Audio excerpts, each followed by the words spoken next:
Oh, it's about to get argumentative in here. So Candlekeep Mysteries is coming out, and aside from a wonderful change of pace of getting multiple smaller adventures as opposed to some mega campaign, which is super exciting for me because I love cutting things out and putting it into my campaign, the big buzz around this new release is that one of the dungeons has fantasy elevators and ramps. It appears to be wheelchair accessible. The designer utilizes a wheelchair in real life. She has Ehlers-Danlos syndrome, a genetic tissue disorder. I'm sympathetic to this, because my cousin has EDS as well. It's a little inclusion, and my personal response to it was, okay, that's cool. Yet when I went online, some people were oddly upset with this. Like, really mad. I wanted to look into that. Now, I'm not here to insult anyone. I'm actually just curious as to why people are angry. As a warning, some of the comments made regarding this are pretty harsh and could be offensive to some folks. I don't condone the language that is used, and I'm reviewing it purely for clarity and to reference what I'm attempting to understand and rebut. I felt that these were a representative sample of the various comments that I saw that were negative. If I missed something that you or anyone else felt was a cogent point, please feel free to comment down below. Also, at the time that I'm writing this, the adventure has not been published. There are some points that people are making assumptions about, including me. I will attempt to point those out when I see them. Why would the bad guy be in a wheelchair? The whole problem of being unable to walk is fixed by so many better things besides a wheelchair. You can heal your damaged limbs with magic, remove them and have an artificer make you new ones, or you can literally fly using magic. A wheelchair is very cumbersome and limiting. Why would anyone choose that as their means of getting around? Especially if you're someone who has the resources to build a dungeon. There are a few reasons that may explain this. First, it would be up to the DM as to what is included in their world.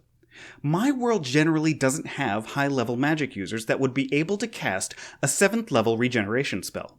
With a few exceptions, the NPCs in my game are not higher than 10th level. You could also argue that there are many things that spells in the D&D world would not address. None of these spells seem to talk about spinal or nervous disorders that may affect the ability to move without aid. For instance, does Regenerate help with spinal issues that are not caused by degenerative issues or sudden wounding? That'll be up to the DM as well, but in my review of the rules as written, it doesn't appear to. You could say I'm a bit of a rules lawyer. As mentioned previously, the designer has EDS, and there doesn't seem to be a spell that would handle that sort of thing. If you were disabled due to something where the body's natural state is unable to walk without assistance, restorative spells would not affect that. You don't gain hit points above maximum if you cast healing on someone who has all of their hit points. Then it stands to reason that you cannot magically alter someone to improve their bodies beyond their normal state either. The second part of that is interesting to me. But I feel the real world tells us why this isn't the case. There are people in this world who use wheelchairs today. Some use crutches. Still others use prosthetics. There is not a single best solution for the myriad of disabilities that people find themselves with. There may be a reason for that. I wear glasses, as opposed to contacts, and I don't get laser eye surgery, even though I can afford it, and it probably would work for me. I could walk around without glasses on, and my lights wouldn't glare off my lenses when I make a video. But here I stand. Also, in my world, artificers don't really exist. I know that they're official WotC products, but I don't really use them in my game, which is fully within my rights as a person who plays the game. We're going to come back to this point later. Even if they do, if you have legs, you may not want to use prosthetics as your legs are still there. Maybe artificer armor allows you to walk.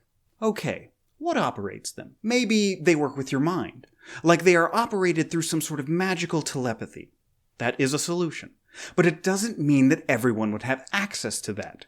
I mean, if that exists, why doesn't every kingdom in your campaign world have an army full of power-armored soldiers in it? To me, the inclusion of that sort of thing creates a ripple effect. If you assume that the bad guys have access to it, and can afford it, then you must consider who else would have access to it, and who else could afford it. You could say that the combat wheelchair has some of those qualities as well.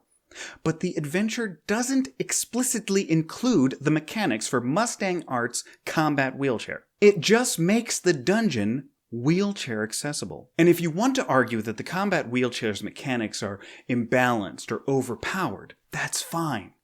Fiddling with mechanics, to me, is Dungeon Mastering 102. That's just a matter of taste.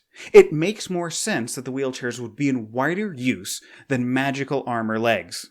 At least to me. Then there is this comment from a person who claims to be an amputee, discussing their use of wheelchairs and prosthetics. Like most double amputees, I have and use both. You just can't wear prosthetics 24/7, and nobody wears them to bed. The prosthetics are really good now, and can give you a lot of freedom. I use mine daily. But they're also exhausting to walk in for long distances, and can get painful after a long day of wearing them. It is also super inconvenient to put them on, just to go to the bathroom in the middle of the night, or something like that. So like most double amps, I have a wheelchair, and I use it a lot of the time. This shows why someone would not just be beholden to a single form of assistance.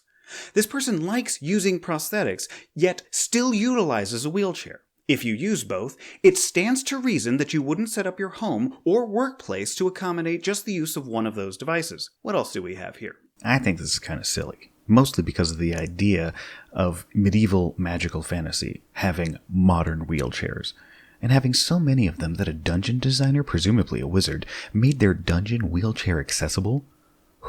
How many people do they plan to have come over to their dungeon? Are they themselves confined to a wheelchair? Well, I want to be inclusive and have people feel represented, so I better install ramps for the adventurers who are going to break into my place. Also, I never understood the fascination with representation. Well, there are a few things I want to touch on. My house isn't wheelchair accessible. I would dare say that most of you don't have a wheelchair accessible home. In fact, the only person I know who does have a wheelchair accessible home is my uncle, who uses a wheelchair. So I would assume that the owner of the dungeon would be a wheelchair user. The idea of someone building a wheelchair-accessible dungeon for others to come in is a straw man argument. No one is saying that. You are creating a point no one is making. Why does it have to be a modern wheelchair? Wheelchairs, as we currently understand them, have been around for hundreds of years. Specifically, chairs with wheels to aid mobility for disabled people have been around for over a millennium, probably since the 6th century CE in Greece and China. So, no one is saying that it would be a modern wheelchair either. So it appears to be the main thrust from this comment is made up of two straw man arguments. As to the last part, I get it. Seeing people that look like me in things that I like is cool for me. Mae Jemison, the first black woman in space, credited Nichelle Nichols in Star Trek as inspiration for her wanting to be an astronaut. Now, I'm not saying this is going to inspire people in wheelchairs to grab swords and start exploring underground caverns, but it provides a positive representation of disabled people as heroes. This can inspire people, both disabled or not, or change their perspective. I was a member of the University of Texas archery team, and the best archer on our team was Lindsay Carmichael. She wasn't just the best on our team, she was one of the best in the country. She was actually one of the best in the world. She represented the United States in the 2008 Paralympic Games, where she got bronze. She was a better archer than I ever could be. Through her, I saw people who shot better than me with one arm from their teeth, or even archers that had no arms. And if you're curious about a person's mobility in a wheelchair, remember that adventurers are extraordinary individuals. They can do extraordinary things, like this.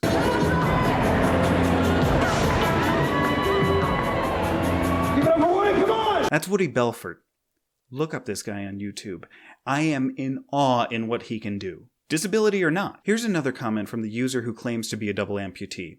Now, I say claims, perhaps that's the lawyer in me, but I have no reason to believe that they are not what they claim to be, and I am taking them at their word. Exactly. Playing a disabled character could be incredibly interesting, and you don't have to be disabled to take that challenge on. The fun of role-playing is being able to play as someone you aren't. Your character can be white or black. Role-playing is at its best when you open up your thinking to points of views totally alien to your own, and the experience of role-playing as a disabled character is totally ruined if the forces of evil build their dungeon to be wheelchair accessible for some odd reason. What is interesting here is that they seem somewhat conflicted about how they feel about this, and it's clear that other commenters don't agree with them even in the small points they make.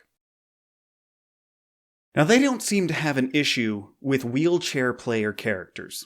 They seem to have an issue with the dungeon being wheelchair accessible. And I feel they make a good point, in a way. Creating accessible spaces in the United States is only about a 60-year-old principle. I can see how creating accessible spaces in an ancient or medieval society would seem out of place. The issue is the view that accessibility is a modern concept is probably incorrect. Professor Debbie Sneed of California State University, Long Beach, argues in her paper in the journal Antiquity that Greeks created ramps in their architecture to make buildings more accessible to disabled people 2,500 years ago. The design appears to be for individuals for whom stairs would have been more difficult to traverse, people walking with canes, etc. That type of design was known in antiquity. It would follow that a disabled dungeon owner would want their lair to be accessible to them. The ancient wizard would consider this as well. Consider many of the magical means to maneuver through a space. But we understand that in the D&D world, magic operates in a manner where slots or memorized spells are lost with their use. Many of them last only a temporary amount of time. I don't know about you, but the players I have who play wizards are pretty guarded about their spell slots and don't like them used for anything unless it's necessary. Can you imagine using half your spell slots every day for mobility magic? What actually seems easier? Constantly using the same spell over and over and over, or building a ramp? So let's get back to the concept of use in your world. Many solutions on offer require the use of higher level magic or the artificer to create magic items. Oh, but it's a magic wheelchair that allows the users to... Shut up. Just shut the hell up. In a world where things like levitation, regeneration, or God forbid, wish spells exist, why in the actual would someone who is disabled want to stay in that situation that leaves them with a lack of mobility in a combat situation? I've used the same argument with the presence of transgender characters in game.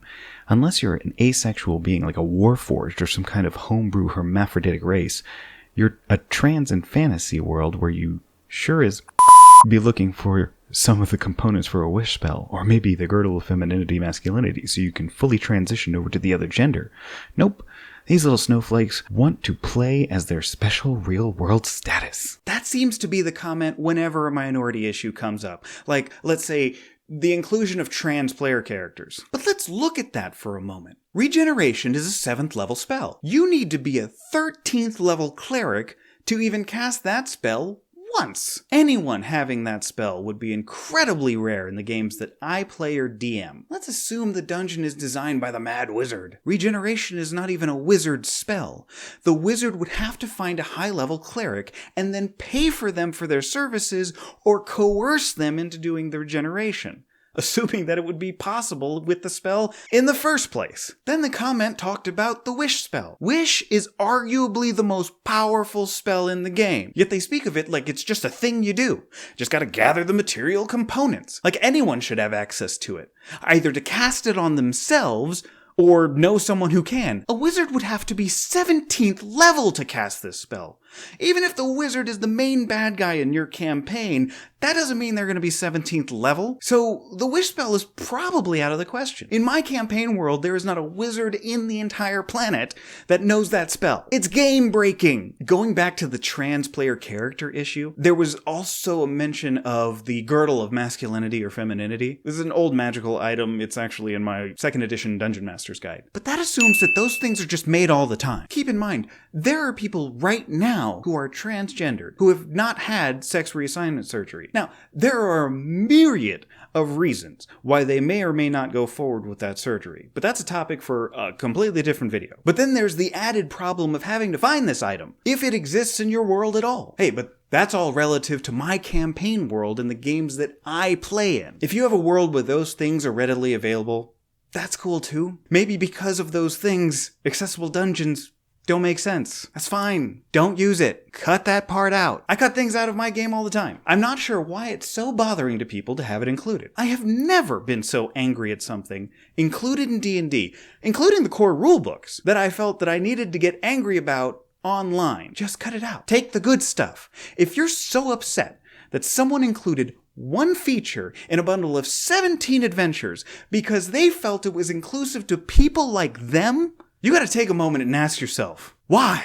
Why did this bother you so much? The most common response I've seen is that they hate having representation shoved down their throats. But is it? Really? Again, one person included one bit about one accessible building that you would traverse in a single adventure out of 17. This being the only adventure to my knowledge in nearly 50 years of this hobby with an accessible dungeon. That is not forcing it down your throat. Heck, no one's even forcing you to buy the book. But if it makes someone happy out there to feel included, I mean, isn't that part of why us nerds played D&D in the first place?